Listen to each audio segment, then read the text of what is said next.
नमस्कार, मैं नियाज खान और आप देख रहे हैं एनएमएफ। 2022 का रण आने में थोड़ा वक्त है, लेकिन 2021 में ही यूपी राजनीति का मैदान बन गया है और इसको लेकर सभी पार्टियां कमर कस चुकी हैं और अपने अपने स्थान से काम कर रही हैं और जनता को अपनी तरफ करने की कोशिश भी कर रही हैं। पीएम मोदी लगातार यूपी का दौरा कर रहे हैं तो अखिलेश रथ यात्रा निकाल रहे हैं। इसी बीच खबर है कि 2017 की तरह समाजवादी पार्टी रणनीति बना रही है और उसी रणनीति के तहत बीजेपी को हराना चाहती है। इसी वजह से अखिलेश यादव ने बूथ फतह की रणनीति तैयार की है। समाजवादी पार्टी बूथ पर फोकस करें, यही जीत का मंत्र है, नारा दिया है। दूसरी तरफ मेरठ में 71 विधानसभा क्षेत्रों को साधने के लिए 2500 बूथ अध्यक्षों से बीजेपी के राष्ट्रीय अध्यक्ष जेपी नड्डा रूबरू होंगे। बीजेपी 2014 और 2019 की लोकसभा के साथ 2017 के विधानसभा चुनाव में बूथ मजबूत करके ही चुनाव जीता था।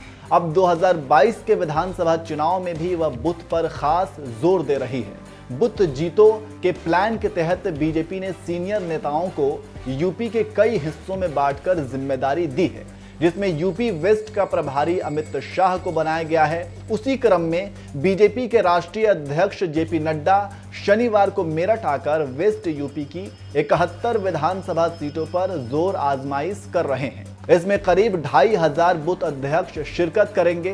इसके साथ ही साथ किसानों की नाराजगी से बीजेपी बैकफुट पर है। यही कारण है कि बीजेपी ने अपनी अकड़ थोड़ी कम की है और जिद से हटते हुए किसानों की सारी बातें मान ली हैं। अब किसान भी खुशी खुशी अपने घर जा रहे हैं, लेकिन बीजेपी की हालत खराब है और इसको लेकर समाजवादी पार्टी को पश्चिमोत्तर में एज मिला हुआ है। वहीं अखिलेश यादव जयंत चौधरी से हाथ मिलाकर बीजेपी को जाट लैंड में बड़ा वार करना चाहते हैं और बीजेपी को मालूम है कि जाट हमसे नाराज हैं।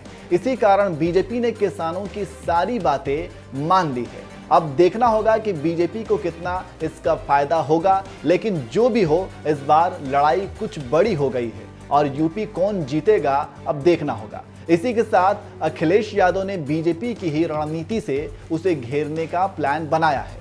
अखिलेश की माने तो लखनऊ में सभी 403 विधानसभा सीटों के जिला और शहर अध्यक्षों की मुलाकात होगी। इस सम्मेलन का एजेंडा हर हाल में बूथ फतह करना है और कैसे ज्यादा से ज्यादा वोट डलवाए जा सके, बीजेपी को फर्जी वोटिंग करने से रोका जा सके। अपनी तैयारी में पार्टी अब अधिकतम समय बूथ पर देने की योजना पर काम करेगी। भारतीय जनता पार्टी ने बड़े बड़े सपने दिखाए और कहा कि 2022 तक किसानों की आय दोगुनी हो जाएगी। 2022 आने वाला है, भारतीय जनता पार्टी ये बताए कि किसानों की आय दोगुनी कब होगी। दिल्ली में तो बड़े बड़े होर्डिंग, पोस्टर, बैनर लगे हुए हैं। इनके खर्चा विज्ञापन में ज़्यादा हो रहा है। हर योजना का खर्चा विज्ञापन पे ज़्यादा है। बड़े बड़े पोस्टर, बड़े बड़े होर्डिंग, बड़े बड़े बैनर, बड़ा बड़ा प्रचार हो रहा है कि बड़े पैमाने पे नौजवानों को नौकरी रोजगार दिए। दिल्ली में तो प्रचार हो रहा है, लेकिन यूपी के कितने नौजवानों को नौकरी और रोजगार मिले, ये सबसे बड़ा सवाल है। कहा जा रहा है कि समाजवादी पार्टी और बीजेपी इस बार बूथ पर सियासी जोर आजमाइश देखने को मिलेगी। देखना होगा कि 2022 का किला कौन जीतता है।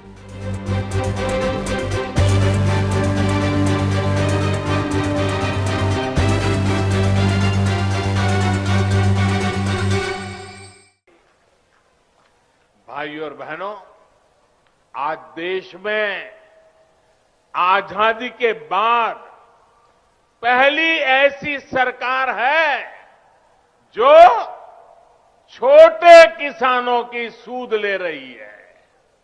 पहली बार 2 हेक्टेयर से कम भूमि वाले छोटे किसानों को सरकारी लाभ से, सरकारी सुविधा से जोड़ा गया है। बीज से लेकर बाजार तक, खेत से लेकर खलिहान तक उनकी हर तरह से मदद की जा रही है। इन छोटे किसानों के बैंक खातों में पीएम किसान सम्मान निधि के हजारों करोड़ रुपए सीधे भेजे जा रहे हैं। उनकी आय बढ़ाने के लिए उन्हें खेती से जुड़े अन्य विकल्पों की तरफ भी प्रेरित किया जा रहा है। ऐसे विकल्प जिसमें बहुत बड़ी जमीन की उतनी जरूरत नहीं पड़ती, उन्हें इसका मार्ग दिखाया जा रहा है। इसी सोच के साथ पशुपालन हो, मधुमक्खी पालन हो या फिर मछली पालन, इनके लिए राष्ट्रीय स्तर नई योजनाएं शुरू की गई है। आज भारत दूध उत्पादन के मामले में दुनिया में अग्रणी है ही, लेकिन आपको जानकर के खुशी होगी, आज हम शहद, हनी, मधु, आज हम शहद निर्यातक के रूप में भी विश्व में अपना स्थान बना रहे हैं। हमारी सरकार के प्रयासों की वजह से बीते 7 वर्षों में शहद का निर्यात बढ़कर करीब करीब 2 गुना हो गया है और इससे किसानों की 700 करोड़ रुपए से ज्यादा की कमाई हुई है।